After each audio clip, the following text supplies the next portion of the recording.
माझ्या सर्व माता भगिनींना एक कळकळीची आणि नम्रतेची विनंती आहे, एक लहान भाऊ म्हणून हा व्हिडिओ शेवटपर्यंत बघा आणि व्हिडिओला लाईक नाही केलं तरी चालेल, शेअर नाही केलं तरी चालेल, परंतु तुमचं मत कमेंटमध्ये नक्की सांगा आणि जर आवडलंच तर चॅनलला सबस्क्राईब करा नक्की.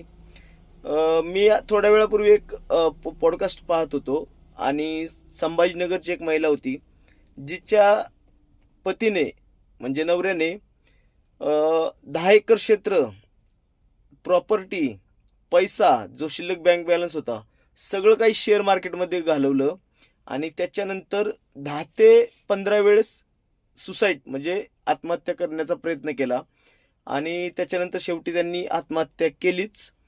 आणि ती पॉडकास्ट पाहत असताना मला एवढं वाईट वाटत होतं, परंतु त्या पॉडकास्ट पाहताना अक्षरशः डोळ्यामध्ये पाणी आलं.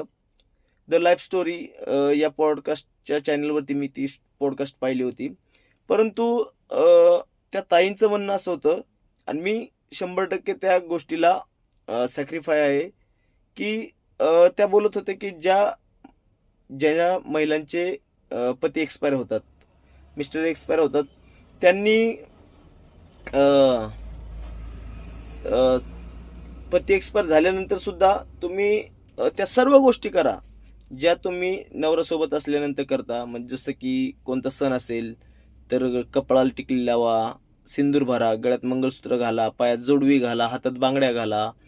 आणि हा जो समाज आहे ना, आत्ता एक नवयुग चालू झालेले, आपण 21व्या शतकात आहात, तरी आपण 50-100 वर्षापूर्वीच्या रीतिरिवाज जे सांभाळतो आहे त्या बंद केल्या पाहिजेत कुठेतरी. ज्या चांगल्या आहेत त्याच ठेवा, ज्या वाईट आहेत त्या बंद करा. कारण एखाद्या महिलेचं जर पती एक्सपायर झाला, नवरा एक्सपायर झाला, तरी तिला समाजाने स्वीकारलं पाहिजे एक महिला म्हणून. तिचे अधिकार का काढून घेऊ नयेत? नवरा गेल्यानंतर त्या महिलेची काही चूक आहे त्यामध्ये, आणि तिला जो मान सन्मान नवरा असल्यानंतर मिळतो, कोणत्या सणामध्ये म्हणा, वटपौर्णिमेला म्हणा, मकर संक्रांतीला म्हणा, तर ते नाही काढून घेतलं पाहिजे.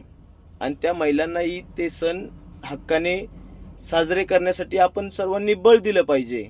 एकमेका महिलांनी उलट त्यांना त्या सणांमध्ये इन्व्हॉल्व करून घेतलं पाहिजे, सामील करून घेतलं पाहिजे आणि ते सण कसे आनंदाने जाऊ शकतात असं केलं पाहिजे. पण आपला समाज अजूनही जुन्या परंपरा पिढी ने जे आपल्याला सांगितलंय तसंच वागत असतो. काही महिलांना ज्या प्रॉब्लेम्स येतात त्यामध्ये त्यांना साईडला बसवलं जातं, असं नाही केलं पाहिजे.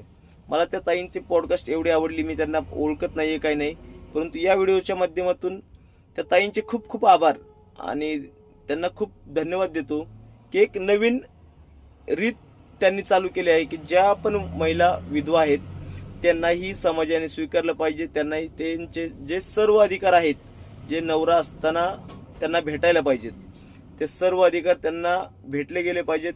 आणि त्या खूप हिमतीने हे सगळे सण असतील, वटपौर्णिमा असेल, मकर संक्रांत असेल, त्या पूर्ण करत आहेत. आणि खरं त्यांचं आयुष्य खूप संकटात गेलेलं आहे लग्न झाल्यानंतर. तर त्यांनी खूप अडचणीला तोंड दिलं आहे आणि त्या ताईंना एक लहान भाऊ म्हणून खूप खूप शुभेच्छा देतो ताई, की तुम्ही एक समाजात नवीन रीत आणत आहात, आणली आहे की ज्या पण महिला विधवा आहेत त्यांनाही पूर्ण अधिकार आहे. ज्या महिलांचा नवरा जिवंत असतो त्या महिलेला जेवढा अधिकार भेटतो तेवढाच अधिकार विधवा महिलेला पण भेटला पाहिजे. आणि खरंच मी तुमच्या या गोष्टीला माझं पूर्णपणे सहमत आहे आणि पाठिंबा आहे. खूप खूप धन्यवाद ताई. तुमची पॉडकास्ट पाहताना, तुमच्या अडचणी ऐकताना, तुम्हाला आलेल्या आयुष्यात जे संकट आहेत ते ऐकताना खरंच मनाला वाईटही वाटलं. आणि तुम्ही ज्या काही गोष्टी काय बोललात त्याच्याबद्दल, तुमच्याबद्दल तर खूप आदर मनामध्ये निर्माण झाला. त्याबद्दल आपले मनापासून खूप खूप आभार. धन्यवाद ताई. आणि अशीच तुम्ही रीत समाजात इतर महिलांसोबतही पाडावी एवढीच विनंती आहे आपल्याला.